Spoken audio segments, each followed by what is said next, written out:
Ésaïe, le chapitre 11, à partir du verset 1.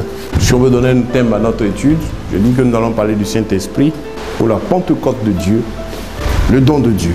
Nous avons constaté le dimanche passé que les gens étaient en fête. Et ils disaient que c'était la fête de la Pentecôte. Et la fête en question a été célébrée selon chaque groupe religieux. Vous allez voir que chacun, il y a des endroits où les gens disent que c'était une fête, présenter les prémices à Dieu, prennent beaucoup d'offrandes, parce que la Pentecôte, c'est la fête des prémices. Ils viennent, ils font des offrandes. Il y en a qui vont dire non, c'est la Pentecôte, c'est le jour où le Saint-Esprit est descendu sur l'église. Donc aussi, on fait la fête de la Pentecôte, on prie pour que le Saint-Esprit descende ce jour-là. En tout cas, selon chaque tendance et chaque mouvement, la fête en question, les gens l'ont célébrée. Mais comme il est important pour nous de comprendre ce que la Bible dit au sujet de tout ce qui se passe, vous savez, le Seigneur a dit, vous connaîtrez la vérité et la vérité vous affranchira. Et si le Fils vous affranchit, vous serez réellement libre. Aujourd'hui, ce que Dieu recherche, et depuis toujours d'ailleurs, le Seigneur ne cherche pas des personnes qui font les choses selon leur bon vouloir, qui adorent Dieu selon qu'ils veulent. Ce n'est pas de ça que Dieu a besoin. La Bible dit que dans le livre de Jean, le chapitre 4, quand Jésus s'entretenait avec certaines personnes, il leur disait que ceci, que l'heure est venue où les vrais adorateurs adoreront le Père en esprit et en vérité. La liée, c'est deux choses, en esprit et en vérité. Une adoration en esprit et en vérité, c'est quoi? Si le Seigneur était resté simplement sur ce point-là, s'il disait simplement que les gens vont adorer Dieu en esprit, et puis s'arrêter là, ça leur donner une excuse, enfin, c'est un moyen que beaucoup allaient utiliser pour justifier plein de manifestations dites spirituelles, pour dire, ah, Dieu a dit qu'on va l'adorer en esprit, l'esprit, donc tout ce qu'on voit comme manifestation, ce sont des choses spirituelles. Mais ce qui est intéressant, Dieu qui connaît le cœur de l'homme, qui pénètre la pensée de l'homme depuis le commencement jusqu'à la fin du monde, qui connaît les humains, et il a dit en esprit et en vérité. Parce que il sait que beaucoup de choses allaient se faire sous le thème de manifestation spirituelle, mais qui n'allaient pas être faites dans la vérité. Donc il était important pour lui, le Seigneur, qu'il précise ceci, c'est en esprit et en vérité. Pour dire quoi? Que tout ce que nous avons, nous adorateurs de Dieu, serviteurs de l'Éternel, nous qui avons décidé de marcher avec lui, tout ce que nous rencontrons, tout ce que nous pouvons voir et vivre, nous devons comprendre que cela doit être fait conformément à la parole de Dieu. Notre rôle, ce n'est pas d'ajouter ou de retrancher quelque chose. Dans le livre d'Apocalypse chapitre 22, le Seigneur dit même que malheur à celui qui ajoute quelque chose à l'écriture ou qui l'en retranche. Nous ne sommes pas là pour arranger Dieu. Nous ne sommes pas venus pour faire ce qu'on veut, adorer Dieu à notre manière, mais nous sommes là pour l'adorer selon qu'il a voulu. C'est lui le créateur de l'univers. De la même manière qu'il a donné sa parole pour nous orienter dans ses voies, c'est de cette même manière que cette parole-là même nous enseigne comment servir Dieu. Qui sert Dieu, qui est agréable à Dieu, qui fait ce qui plaît à Dieu. Les fêtes, ça y est, dans les traditions des hommes, il y a beaucoup de manifestations. Mais si on voit les fêtes dites dans le milieu chrétien, est-ce que ces fêtes-là sont célébrées conformément à la parole de Dieu? Qu'est-ce que Dieu attend? Qu'est-ce qu'il a voulu dire? Comment les fêtes étaient faites dans l'Ancien Testament? Comment elles ont été faites étant en Christ? Cela est très important. Donc le sujet de la Pentecôte particulièrement est capital pour nous, parce qu'il est important pour nous chrétiens de savoir, d'en savoir la profondeur. Qu'est-ce que Dieu a voulu nous dire le jour de la Pentecôte? Et est-ce que même, avant même ce jour de la Pentecôte, pour les disciples, après la résurrection du Seigneur, étaient dans la salle en train d'attendre pendant que de l'autre côté, les gens étaient en train de fêter leur fête de Pentecôte traditionnelle des Juifs, est-ce que Dieu même avant ça n'a pas parlé? Même dans l'Ancien Testament, est-ce qu'il n'a pas dit des choses annonçant la venue de l'Esprit de Dieu, de cette manifestation extraordinaire qui allait se produire? Et je vous dis que oui, parce que si vous voyez la parole depuis l'Ancien Testament, vous allez voir plein de sujets plein de paroles, de versets qui annoncent la venue de ce personnage extraordinaire, la venue de notre Dieu sous sa forme spirituelle en nous. C'est un mystère, c'est au-delà de l'intelligence humaine. C'est pourquoi beaucoup sont allés dire non, qu'il y a trois dieux, il y a le Dieu le Père, il y a Dieu le Fils, et puis il y a Dieu le Saint-Esprit, ce qui n'est pas vrai. Il y a un seul Dieu, le véritable, qui se plaît à qui il plaît de se manifester comme il veut. Dans l'Ancien Testament, il s'est manifesté, et à chaque manifestation de Dieu, on lui donnait un nom. Quand on dit Jéhovah Rapha, parce qu'il y avait un besoin de guérison, Dieu guérit, Jéhovah Jireh, l'Éternel va pouvoir, ainsi de suite. El Shaddai, le Tout-Puissant. Donc Israël donnait une identité, en fait, sinon un attribut, un qualificatif aux actions de Dieu. Et qu'on collait à son nom pour dire l'Éternel qui sauve, l'Éternel qui délivre, l'Éternel qui guérit, l'Éternel qui combat, l'Éternel qui protège, l'Éternel le Tout-Puissant, l'Éternel qui pouvoir, ainsi de suite. Les Juifs n'ont jamais eu de problème avec ça. Le sujet de la Trinité qui parle de trois dieux, les Juifs ne connaissent même pas cela. C'est d'ailleurs même l'un des points de mésentente profonde entre le peuple juif, l'enseignement de la loi, et jusqu'à ce jour, des Juifs, un des points même qui les oppose fortement au Vatican. Parce que c'est le Vatican qui a commencé l'enseignement de la Trinité. Le mot Trinité n'est pas dans la Bible. Ce n'est pas dedans. Mais c'est même jusqu'aujourd'hui, aujourd'hui même c'est grave même. Parce que le Vatican, ce n'est pas limité seulement à son seul mot Trinité. Ce mot a été copié aussi par le mouvement évangélique, il est défendu par beaucoup de communautés, malheureusement, qui se lancent dedans sans savoir ce que c'est. Les pauvres fidèles ne maîtrisent pas vraiment la profondeur, mais le combat se trouve au niveau des leaders religieux.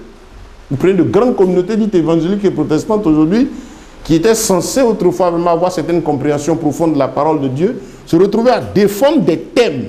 J'appelle ça défendre des thèmes. Sinon, la Trinité, je crois à la Sainte Trinité. C'est quoi? Le mot Trinité vient d'où? Il vient du système vaticano-romain qui adorait trois dieux, Vishnu, Shiva, Krishna, chez les hindous, ou bien Zeus, Ra et Jupiter. Ça n'est jamais ici dans le langage des disciples. Les disciples savaient que l'Éternel est Dieu. Les anciens, dans la parole de Dieu, ont marché avec Elohim, le Dieu vivant, qui les a conduits, l'Éternel des armées, qui a conduit le peuple d'Israël, et qui est venu, qui a pris cette forme physique par son Fils Jésus, qui en Jésus-Christ réconciliant le monde avec lui, et qui a ressuscité ce Jésus d'entre les morts, mais qui nous disait déjà, j'enverrai mon esprit. Donc pour les incrédules et ceux qui avaient l'esprit fermé, à qui il n'était pas donné de comprendre les profondeurs de Dieu, ils se sont mis tout de suite à penser qu'il allait avoir différents dieux. Il n'y en a pas, il est seul, il est unique, assis sur son trône, il règne. Et il se manifeste comme il veut, c'est ce qui fait qu'il est Dieu. Et dans les mystères, sa profondeur, il est libre de faire ce qu'il veut. Il lui a plu d'envoyer ce corps humain. Pourquoi on dit que Jésus-Christ est Dieu? On dit qu'il est Dieu parce que depuis sa naissance, sa conception et tout cela, on voit que ce n'est pas selon le programme humain, les règles humaines, non. Les manifestations de cet individu, ses paroles, toutes ses actions font penser à l'Éternel, montrent que Dieu physiquement était là au milieu de nous à travers ce corps physique-là. Le Seigneur était en lui, réconciliant Dieu en Jésus-Christ, réconciliant le monde avec lui. Mais ce Jésus, on voit aussi de façon extraordinaire qu'il meurt, il rentre dans le tombeau, il ressort vivant du tombeau le troisième jour. Hein, quand on calcule même les heures, ça ne vaut même pas les 48 heures pleines. Oui, parce que il a rendu l'âme, je crois, si on veut dire, on prend nos jours le vendredi, ils ont 22 15 heures. Le samedi à 15 heures, il était encore dans le tombeau. Mais le dimanche matin, à l'aube, même pas dimanche à 15 heures, mais dimanche à l'aube, il était ressuscité. Quand on parle de jour, c'est parce que on a le vendredi, une partie du vendredi, une partie du samedi, une partie du dimanche. Si on calcule en termes d'heures, il n'a même pas fait 48 heures dans le tombeau. Jésus n'a pas fait 48 heures dans le tombeau. Si vous comptez en nombre d'heures, non. On dit le troisième jour, par rapport au nom, puisque c'est dans le vendredi, les Hébreux ont eu l'habitude de donner un chiffre au jour, le premier jour, le deuxième, le troisième.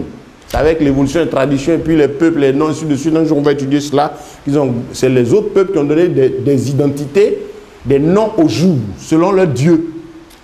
Comme le système vaticano-romain, hein, le système d'adoration du Dieu Soleil, qui donne lundi le Dieu Lune, mardi Mars, mercredi Mercure, jeudi Jupiter, vendredi Vénus, samedi Saturne, dimanche Sunday, le soleil. Ça n'a rien à voir avec la parole de Dieu. En Israël, on dit le premier jour, le deuxième jour, le troisième jour. Même les mois. Bon, là encore, il y avait des noms en fonction des mouvements. Mais Israël ne connaissait pas ces choses. Mais on sait que c'est à la veille, à l'avant-dernier jour de la semaine, que Jésus a été crucifié, correspondant à notre vendredi. Il a été crucifié ce jour, il a rendu l'âme. Nous avons de 15 heures, je crois. Et les ténèbres sur la terre à cette heure-là. Et la Bible dit que il est mort, on l'a mis dans le tombeau, le même jour. Il a passé le jour du sabbat, tout le sabbat dans le tombeau, le samedi en question, et le dimanche à l'aube, à la première heure, il est sorti du tombeau. C'est 6 heures. C'est 6 heures. Oui, première heure. Ce que nous appelons 6 heures, c'est le lever du jour. La première heure du jour. C'est-à-dire 0 heure en fait, c'est pas notre heure minuit du système vaticano-romain d'adoration du Dieu soleil et puis des démons là. On dit minuit, le jour ne commence pas à minuit. Minuit, c'est l'heure de pointe des ténèbres. Quand il est minuit, on est dans la troisième veille de la nuit.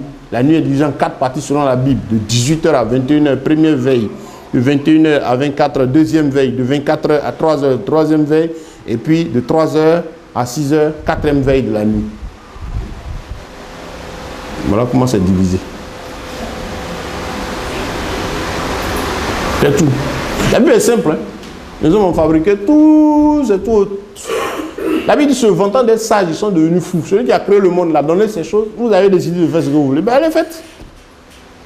Bon, vous prenez chaque peuple donne un nom au jour. Voilà. Chez les Akans, chez nous, par exemple, dans Akans, lundi, bon, les noms jusqu'à. Il y a des noms, quand tu nais lundi, on donne ça, tu nais mardi, on donne ça, ainsi de suite. Voilà. Selon que nos ancêtres ont voulu dédier ces jours à des divinités, puis ils ont toujours cru en certaines divinités qui sont le maître, leur Dieu. Et ce qui est intéressant, dans chaque langue, vous avez le nom du Dieu suprême. Chez les Akans, il y a plusieurs moyens de désigner ce Dieu-là. Mais les gens disent quoi? Dans ce système, ils disent que ce Dieu est tellement grand qu'on ne peut pas aller directement à lui, que on va vers les intermédiaires. Les fétiches, les bois, les soucis, chacun. C'est la justification qui est là. Point. C'est ce que Satan leur donne de croire. Donc voici qu'il est important pour nous de comprendre que Dieu a dit que nous allons adorer en esprit et en vérité. Revenons à notre sujet. Parlant du Saint-Esprit, j'ai dit d'entrer de prendre le livre d'Ésaïe chapitre 3. La Bible dit ceci, dans Ésaïe chapitre 11, dans la version 8 secondes, il est dit: puis un rameau sortira du tronc d'Isaïe, et un rejeton naîtra de ses racines. L'Esprit de l'Éternel reposera sur lui. Voilà comment on le décrit. Esprit de sagesse. Esprit de sagesse et d'intelligence. Esprit de conseil et de force. Esprit de connaissance et de crainte de l'Éternel. Il respirera la crainte de l'Éternel. Il ne jugera point sur l'apparence. Il ne prononcera point sur un oui-dire. On parle du Messie. Mais il jugera les pauvres avec équité et il prononcera avec droiture sur les malheureux de la terre.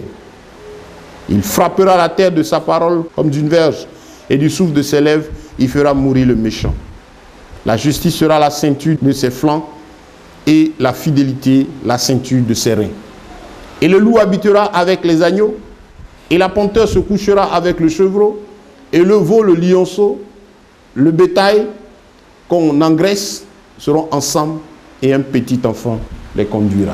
Gloire à Dieu. Ici, Ésaïe annonçait la venue du Messie. Au temps du prophète Isaïe, Israël avait déjà ses problèmes avec Dieu et souffrait déjà de l'effet de ses péchés, de ses déviations. Et donc, il y avait le désir de voir la restauration se faire pour le peuple juif.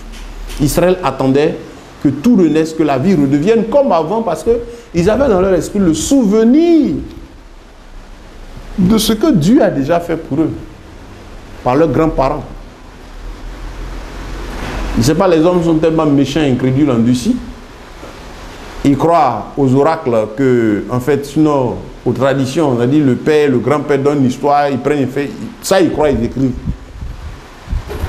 Mais quand on dit l'Éternel a existé, des gens, on prend le peuple juif par exemple, qui rend le témoignage des paroles du Seigneur d'héritage en héritage. Ça, ils ne veulent pas accepter.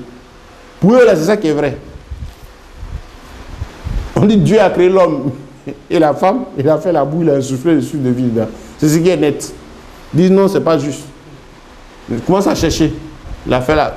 Et c'est trou noir, c'est Big Bang, et tout ce qu'il faut raconter. Quand on calcule selon la Bible, je crois qu'on a plus de 6000 ans d'existence de la Terre depuis la création. 6000 et quelques années. Oui. Il y a sur Internet le calendrier juif, je crois, Kaliji, quelque chose comme ça. C'est extraordinaire quand on est dessus.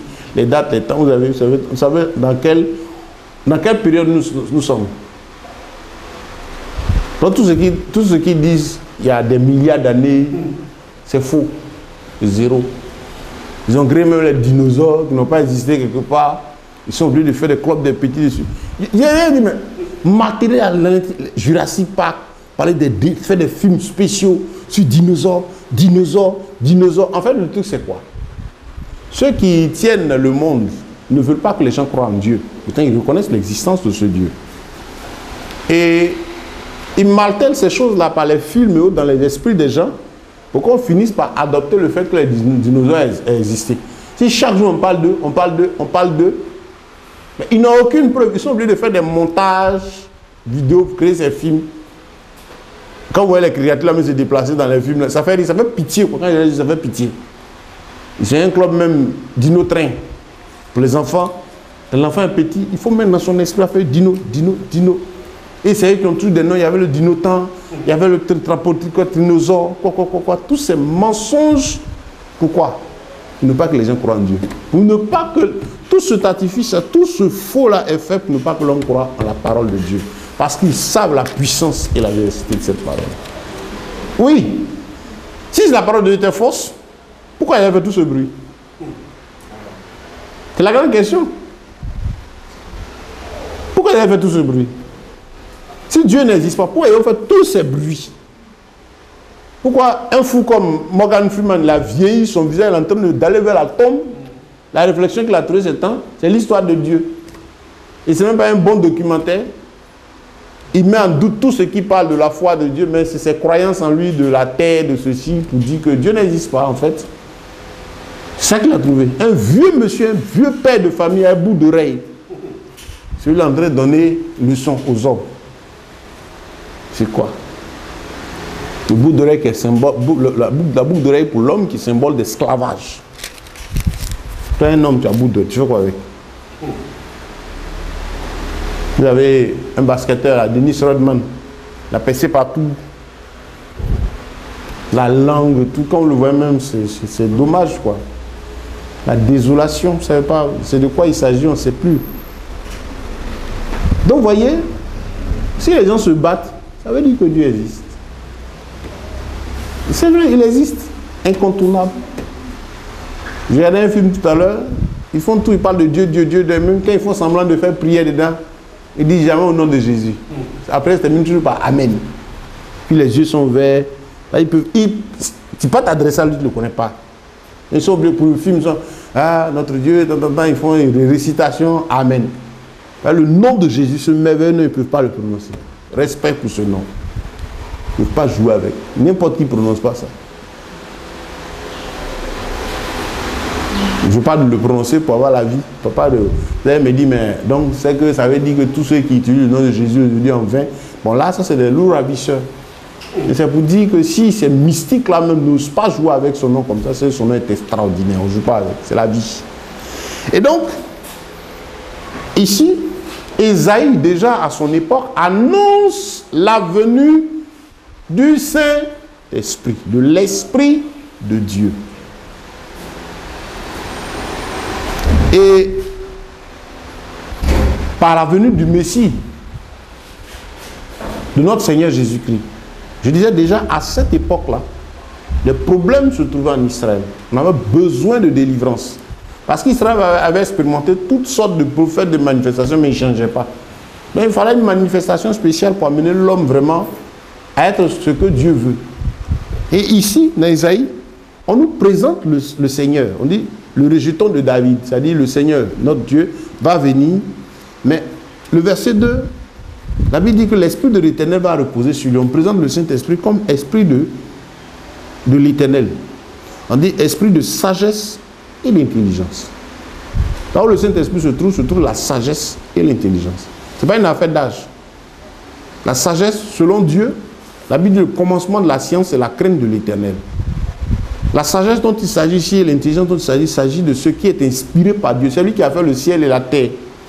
Ça va être quelqu'un qui a les cheveux blancs, ou bien les présidents de la République, ou bien les chefs de ceci ou de là, qui est forcément sage devant Dieu. Non. Mais c'est celui qui a l'inspiration divine. Le Saint-Esprit est là pour donner l'inspiration divine dans toutes choses. Il est là pour donner l'intelligence, la bonne compréhension des choses. Il est là aussi, esprit de conseil et de force, de connaissance et de la crainte de l'Éternel. C'est lui qui nous conduit dans la présence de Dieu. C'est lui qui nous permet de comprendre les choses de Dieu. C'est lui qui nous permet de saisir la pensée de Dieu. Et c'est lui qui nous permet d'avoir la crainte de Dieu. Et dans tout ce qu'on a à faire, de se dire, ah, Dieu existe, Dieu est vivant, il faut que je fasse attention. C'est très important. Donc, déjà dans l'Ancien Testament, le Saint-Esprit nous est présenté. Mais avant cela, Isaïe ici, vous allez même plus loin déjà, au temps des... Bon, je ne vais pas aller jusque-là, même si on prend depuis la Genèse, même là-bas, où, comment on appelle, il y a eu le péché, le Seigneur déjà annonçait ce que le Seigneur, Jésus allait venir, on parlait de la prospérité, le Marie qui allait briser le crâne du serpent, ainsi de suite. On annonçait déjà la venue du Seigneur. Mais je veux juste un peu parler seulement du Saint-Esprit, n'allant pas trop loin, mais déjà prenant la forme qui est annoncée déjà à partir de la délivrance d'Israël. Quand Israël devait sortir de l'Égypte, le Seigneur avait déjà commencé à enseigner à son peuple les différentes manifestations, les fêtes qu'il devait faire. Et dans Lévitique 23, vous avez les différentes fêtes de l'Éternel. Voilà. Et le Seigneur avait enseigné le premier jour, qui est, d'abord il y avait le sabbat, le respect du 7e jour. Et après la Pâque, 50 jours après, on célébrait la fête de la Pentecôte, qui était la fête des prémices. Voilà, les prémices, premier, on entend premier dedans. Où tout ce qu'on obtient en premier est tout fait à l'Éternel. Quand vous voyez la période, c'est la période de la production, où tout naît, la nature naît, commence à donner des fruits, les premiers fruits. Donc c'est ce qu'on offrait à l'Éternel dans cette période-là. Au niveau des cultivateurs, ils savent que déjà à cette période, ils ont commencé à avoir les premières gerbes, ainsi de blé, ainsi de suite. Et donc, Israël a pris cette habitude de célébrer cette fête. Mais pourquoi Dieu l'a institué? C'est parce qu'il voulait prendre plaisir à ce qu'on vienne lui offrir des éléments de la nature. Non. C'était quelque chose de symbolique. La Bible dit que l'Ancien Testament est l'ombre des choses à venir. Dieu préparait quelque chose. Les prémices, c'était une habitude qu'il a voulu donner à Israël. Prenez le temps d'apporter, j'aime les bonnes choses, ce qui est premier, ce qui est frais. Le commencement. Parler de prémices parle de commencement, de première production. Donc Israël a gardé cette habitude. Et vous avez tout l'Ancien Testament, même au temps de Jésus et tout, vous verrez que les gens ont gardé cette habitude. La preuve, le jour de la Pentecôte, dans Actes chapitre 2, la Bible dit que les disciples étaient dans le même lieu et priaient.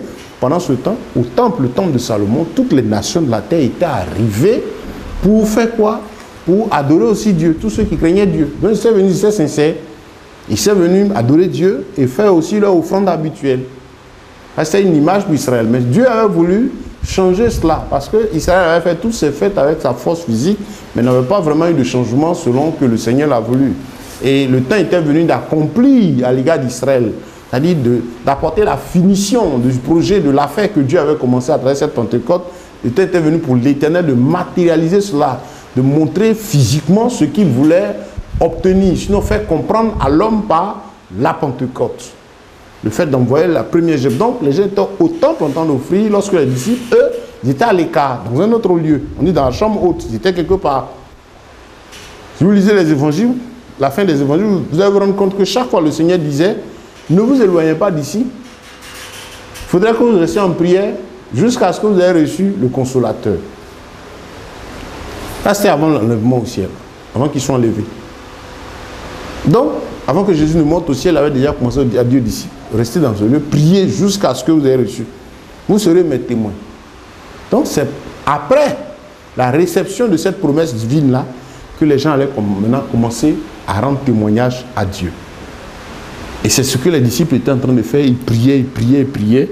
Et effectivement, le jour où le Saint-Esprit est descendu, Dieu a fait exprès, parce que le même jour, c'est tombé au jour de la Pentecôte, il pouvait le faire des jours avant, mais il a fait le jour J de la Pentecôte pour dire à Israël et aux nations, à nous autres qui sommes là, voilà ce que j'ai voulu exprimer, ce que j'ai voulu atteindre comme je dis par la Pentecôte, le don de l'Esprit de Dieu. On a vu le Saint-Esprit descendre sur le peuple, sur les âmes. Et quand l'Esprit de Dieu est descendu, c'était des choses merveilleuses sont passées. Mais avant l'effusion de l'Esprit, il faut se rappeler de la vie des apôtres, des disciples. Ils étaient tous autour du Seigneur, ils ont marché avec lui. Je vous invite à lire le livre de Jean, Jean 13, 14, 15 et 16, où Jésus prend le temps de faire comprendre aux disciples l'importance pour eux de recevoir le Saint-Esprit. L'Esprit de Dieu, sans l'Esprit de Dieu, l'homme ne peut rien. Jésus va aller dire à ses disciples, sans mon esprit, vous ne pouvez rien faire. Donc c'est important pour nous, très important. Autant pour eux, autant pour nous, jusqu'à la fin des temps, l'homme ne pourra rien sans l'Esprit de Dieu. Sans l'Esprit de Dieu, un président ne peut pas gouverner une nation correctement. Si les hommes veulent mener une vie paisible, ils sont obligés d'aller avec l'Esprit de Dieu. Mais encore, ils n'en voudront pas parce qu'ils ont la manière déjà de vouloir marcher. Sans l'Esprit de Dieu, on ne peut pas diriger un peuple, on ne peut pas diriger un système, on ne peut pas diriger une entreprise. On ne peut pas diriger une communauté, un groupe de personnes. Je dirais même ce qu'on appelle aujourd'hui église. Non, sans le Saint-Esprit, le diriger conformément à la volonté de Dieu, on ne peut pas. Sans l'Esprit de Dieu, on ne peut pas. Parce que les choses de Dieu n'ont rien à voir avec les choses des hommes. Donc le Seigneur a insisté pour que ses disciples restent dans la chambre haute. Ils sont restés, ils ont prié tout le temps. Et quand le Saint-Esprit est descendu sur eux, vous pouvez voir déjà les manifestations, c'est-à-dire ce qu'ils sont devenus. Ils ont été revêtus de la puissance d'en haut. L'Esprit de Dieu, il a aussi appelé la puissance et la force de Dieu, le courage. Et le premier a démontré effectivement que c'est une puissance, une force qu'ils ont reçue, c'est Pierre. Pierre qui était peureux, Pierre qui avait du mal à parler devant la foule, quand l'Esprit de Dieu est descendu sur celui qui a pris le devant pour répondre à toute la population. Et quand vous allez lire les actes et jusqu'à la fin, vous allez voir ce que ses disciples ont fait. Tout cela ont fait pour le Seigneur. Ils ont pu mener une vie conforme à la parole de Dieu. Face à l'adversité, face aux épreuves, aux souffrances, le Saint-Esprit est là pour nous soutenir. C'est son rôle. Face au péché, le Saint-Esprit est là pour nous aider à ne pas tomber dans le péché. Le Saint-Esprit est là pour nous éclairer. Le Saint-Esprit est là pour nous aider à accomplir la volonté de Dieu. Le Saint-Esprit est là pour ouvrir nos yeux sur les profondeurs de la parole. Le Saint-Esprit est là pour nous enseigner les voies de l'Éternel. On est assis, on prie, on chante, on danse. Mais sans le Saint-Esprit, on ne peut pas le faire convenablement comme Dieu veut. C'est pourquoi chacun de nous doit s'arrêter et chercher à être rempli de l'Esprit de Dieu. Avoir la plénitude de l'Esprit de Dieu. La Bible même parle du fruit de l'Esprit. Là où le Saint-Esprit se trouve, c'est extraordinaire. Vous allez vous rendre compte que vous avez la force de faire ce que vous ne pouvez pas faire dans votre chair. Quand le Saint-Esprit est là, on écoute tout ça parle de Dieu, c'est bien, c'est intéressant. On se dit, ah, j'ai entendu, je n'ai pas envie de faire ceci ou cela. Mais comme la chair est là et qu'elle domine l'homme sans Dieu, du coup, celui qui n'a pas l'Esprit de Dieu va se retrouver à pécher contre Dieu. Pour nous qui sommes enfants de Dieu, il est important, il est très important que nous ayons la plénitude du Saint-Esprit.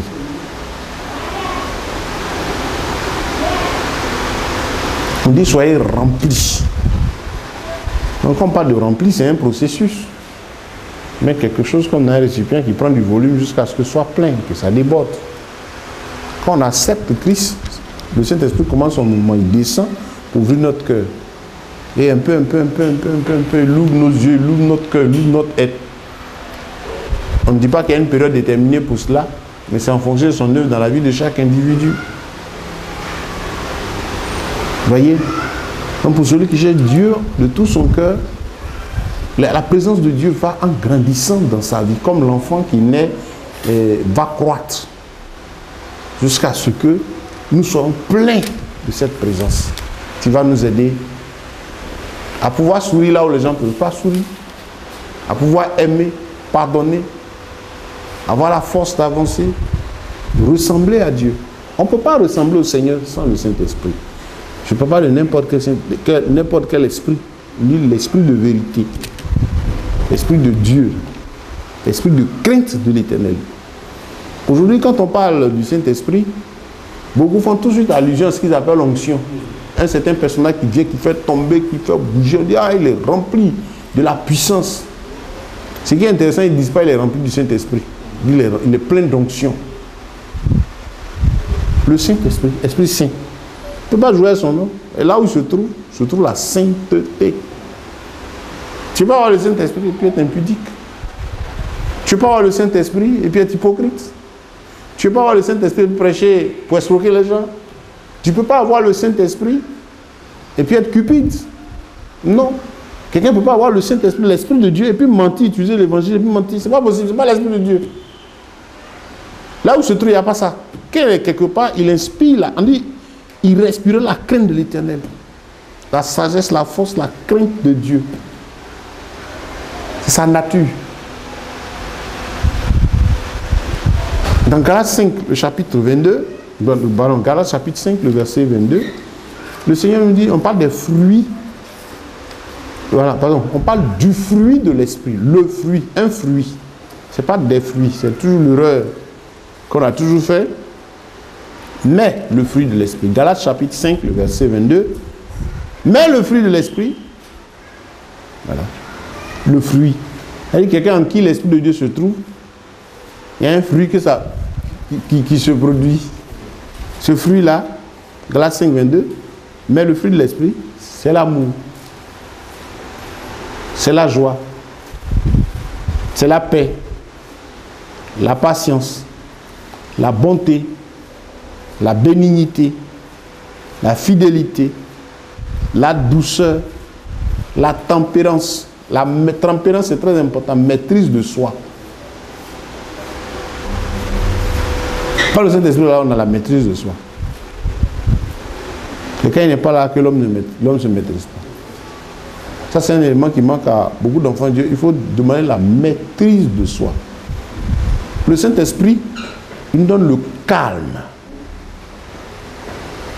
Pour avoir le bon jugement, quand le Saint-Esprit est quelque part, il ne te fait pas parler vite. Il donne la sérénité, la tranquillité. Vous savez, on dit esprit de sagesse et d'intelligence. Le sage, c'est pas celui tout de suite qui a un problème qui répond en même temps. Il prend le temps de réfléchir, de penser, d'analyser avant de parler. Voilà le sage. Il est tempérant. Tempérant et température. Il a la maîtrise de soi. Il faut demander ça à Dieu. Je comprends que cela manque aujourd'hui à presque tous les enfants de Dieu, la tempérance. La maîtrise de soi, c'est une qualité extraordinaire, un élément important qui permet d'avoir du discernement, le temps de réfléchir, se maîtriser, quelqu'un se maîtrise, le temps de réfléchir, d'analyser. Quelqu'un qui est patient, on dit le fruit de l'esprit, il y a la patience dedans. Je prends mon temps. Ça va être tout le monde court pour aller dans un sens que je dois aussi courir pour aller dans le même sens. Je dois chercher à me calmer pour voir de quoi il s'agit. La patience. On dit, et la foi n'est pas contre ces choses. Le verset 25 dit, si nous vivons par l'esprit, marchons par l'esprit. C'est un enseignement important pour nous. C'est le besoin aujourd'hui de plus de 80, je dis 90, je dis 99% des chrétiens. Depuis la tête jusqu'aux pieds. Donc quand on dit les chrétiens, on est tous au même niveau. Il n'y a pas de grand chrétien, il n'y a pas de premier chrétien. Comme malheureusement veulent l'insinuer devant Dieu, ceux qui se réclament aujourd'hui, qui se disent bon, serviteurs de Dieu, mais qui pensent que le fait d'être serviteur de Dieu fait qu'on est un chrétien supérieur à un autre chrétien, non. Devant Dieu, nous sommes tous au même pied d'égalité. Entre nous, frères et sœurs en Christ, nous sommes tous les mêmes, et chacun ayant un don, une responsabilité. Je ne suis pas Dieu, je suis serviteur de l'Éternel. Mon travail est de faire en sorte que la présence de Dieu soit gardée dans nos cœurs, que nous ayons l'enseignement de la parole de Dieu, qu'on se respecte mutuellement, ainsi de suite. C'est vrai que nous représentons le Seigneur en travaillant. Nous sommes censés représenter le Seigneur et travailler pour lui. Ça, c'est une réalité. Ça ne veut pas dire que nous sommes appelés à aller imposer notre personnalité. Nous qui sommes censés représenter le Seigneur, tirons un exemple sur le maître. Ce n'était pas celui-là qui cherchait à aller imposer sa personne partout parce que ça ne l'intéressait pas. Mais en même temps, les disciples le respectaient. Et c'est son attitude qui a fait que les gens avaient beaucoup de respect pour lui. Les disciples, il était extraordinaire. Parce que la nature de l'homme pécheresse, le monde veut que celui qui a une autorité soit vénéré, honoré, enfin honoré, pour ne même pas dire adoré, aujourd'hui c'est ce qu'on veut. Je vous pose la question, comme on est dans un gros temple aujourd'hui, les pasteurs qui ont des chaises, des temples, des chaises royales et autres là, je m'adresse à eux. Est-ce que si Jésus rentre dans vos temples, vous l'invitez à aller s'asseoir à votre première place où vous êtes assis, ou est-ce que Christ va aller s'asseoir là-bas? Grande question. Est-ce que le Seigneur va-t-il accepter de rentrer dans ce temple-là et aller s'asseoir à la chaise où le chef, le grand Manitou est assis? Oui, c'est une affaire de famille, monsieur et madame sont assis là-bas. Ils ont une chaise spéciale, on dit la chaise royale. Il a dit une fois, il n'y a pas de bénédiction royale. Nous ne sommes pas des rois. Si vous entendez ça quelque part, c'est un mensonge, c'est malhonnête et puis c'est une mauvaise connaissance de la parole de Dieu. Nous sommes des princes. Il y a un seul roi, Jésus-Christ de Nazareth, le roi des rois. Quand on dit les rois, ils vont me dire non, mais on dit les rois des rois. Le roi des rois là, c'est par rapport à ceux du monde. Nous sommes des princes. Non, nous ne sommes pas des rois. Nous, on a un seul roi. Mais quand on dit les rois des rois, c'est en comparaison avec les autorités de ce monde qui se réclament des rois. Il est leur roi. C'est les rois des rois, les puissants de ce monde. Mais pour nous, enfants de Dieu, nous, il est notre roi. Il est notre Seigneur. Et nous marchons avec lui jusqu'à la fin du temps. Donc, nous avons cette grâce à être des princes. Moi, ma place de prince me suffit. Je ne cherche pas de bénédiction royale. Non. C'est une escroquerie morale. Et comme les gens aiment, vous voyez, aujourd'hui, on est dans un monde où le culte de la personnalité, le culte de l'orgueil a pris le dessus.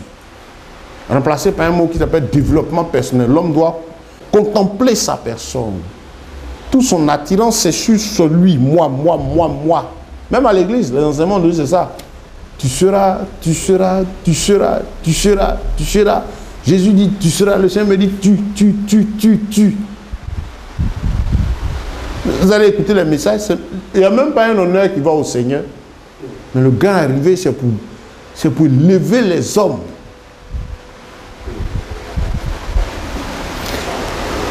Là où l'Esprit de Dieu se trouve l'humilité. Humilité. Humilité. On a vu le Seigneur qui est notre maître. Humble, simple, effacé. Amen. Là où l'Esprit de Dieu se trouve la simplicité. On a vu Jésus au milieu des hommes. Vêtu d'un vêtement aussi simple. Il n'avait pas de couture. Il n'était ni un vêtement de riche, ni un vêtement de pauvre, mais un vêtement simple avec lequel il pouvait aller chez le riche, chez le pauvre. Beaucoup ont triché. Non. Ça, la robe de Jésus, c'était une robe chère. Des menteurs.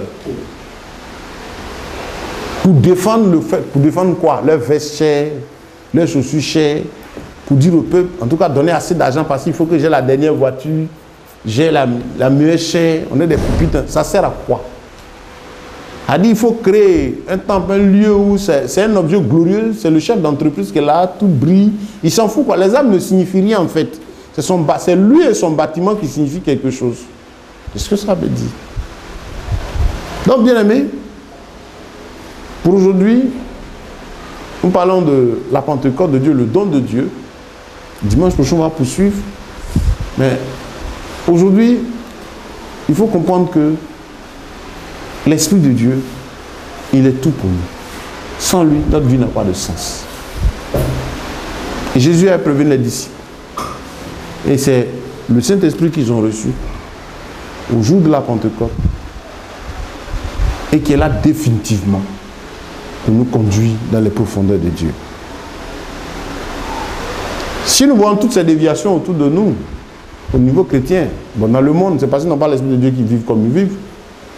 C'est pourquoi le mondain va trouver le bon chrétien aussi étrange. Oui. Et je suis étonné quand je vois des chrétiens, les chaussures Aladdin, là, pointues, là. Les nouveaux souliers, beaux pointus, là. Ils ne savent même pas l'origine. Ils ont dit, maintenant, c'est les trucs en Angola.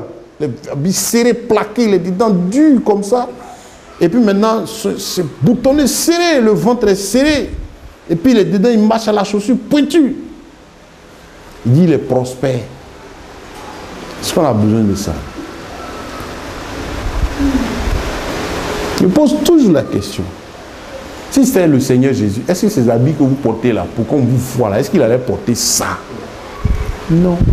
Moi, je me demande, mais quel habit alors? Jésus, vous et moi, vous savez comment on peut être vêtu aussi simplement, sans chercher à attirer le regard. Demandez à une femme qui veut s'habiller aussi simplement, se rendre belle pour aller quelque part, sans séduire. Et puis, il y a l'habillement, il y a ce qu'il faut faire. Quand elle est devant le miroir en train de s'habiller, elle sait. Et avant d'être aussi simple, propre et simple, bien habillé. Les habillements près du corps, ça vient des DJ là, des choses de la rue, la sirène des autres, tout ça. C'est dans l'église aujourd'hui. Les tenues en Ango, ils ont fait serrer la plaquée façon pour se faire voir. Les tenues des riches, de richesse en Ango. C'est devenu un truc. Chaussures pointues, origine Aladdin. Aladdin, c'est pas de la magie. Les lutins, là. Les petits démons qui dessinent, c'est toujours des pattes, des trucs pointus. Ces chaussures-là. Et c'est ce que les gens portent. Et remarquez tout ce pour comment ils marchent. Ce n'est pas une chaussure avec laquelle tu peux marcher normalement. Et ça penche le pied, tu es obligé de forcer d'une certaine manière. C'est programmé, c'est fait pour créer un certain comportement. C'est dommage. Là où il y a la crainte de Dieu, il y a la paix, la joie, la simplicité, il y a l'amour, il y a la vie. Donc je vous invite, bien aimés, à, comme on l'a dit dimanche passé, que chacun cherche le Saint-Esprit. Sinon, c'est vrai, on voit toutes ces choses, on en parle. Mais si nous sommes même, on n'est pas remplis du Saint-Esprit, on est semblable à eux. Ce que Dieu veut, c'est que chacun de nous puisse mener une vie conforme à sa parole. On a besoin de l'Esprit de Dieu, c'est très important. Que chacun prie, que chacun demande au Saint-Esprit de venir habiter en lui, pour pouvoir lui plaire. Seigneur, donne-moi ton esprit pour que je puisse te plaire. Donne-moi ton esprit pour que je te sois agréable. Donne-moi ton esprit pour que, à travers ma vie, mon histoire, les gens autour honorent Dieu. Si c'est ça, Dieu est prêt à donner son esprit. Mais c'est pourquoi on voit la personne pour être... Non, le Saint-Esprit n'est pas là pour... Il n'est pas là pour glorifier un homme. La Bible, il est venu pour glorifier le Père. Son rôle, c'est glorifier Dieu. En nous et par nous. Ce n'est pas glorifier les hommes. Ce n'est pas glorifier une communauté. Glorifier le Seigneur. Que Dieu nous aide. Que son nom soit béni. Donc, nous allons prier le Seigneur pour lui demander de nous aider. On a fait ce tour d'horizon, pas parce que, comme j'ai dit, on veut parler de quelqu'un, c'est pas ça. C'est des choses qui se passent sous nos yeux pour nous dire que c'est pas, il n'y a pas l'Esprit de Dieu que les gens font ça. Et nous avons besoin du Saint-Esprit pour pouvoir plaire à Dieu, afin que de par nos vies, les gens se rendent compte qu'on peut suivre Dieu, être aussi saint et heureux. Amen. Prions le Seigneur. Sois béni, sois loué, grand roi, sois magnifié. Merci pour cette exhortation que tu nous as donnée. Nous nous réjouissons en toi parce que tu as encore voulu nous rapprocher de toi, Seigneur. Ta parole est esprit et vie. Et comme elle dit, il faut que ceux qui t'adorent t'adorent. Béni sois-tu, Père de gloire, au nom puissant et glorieux de Jésus-Christ, le ressuscité.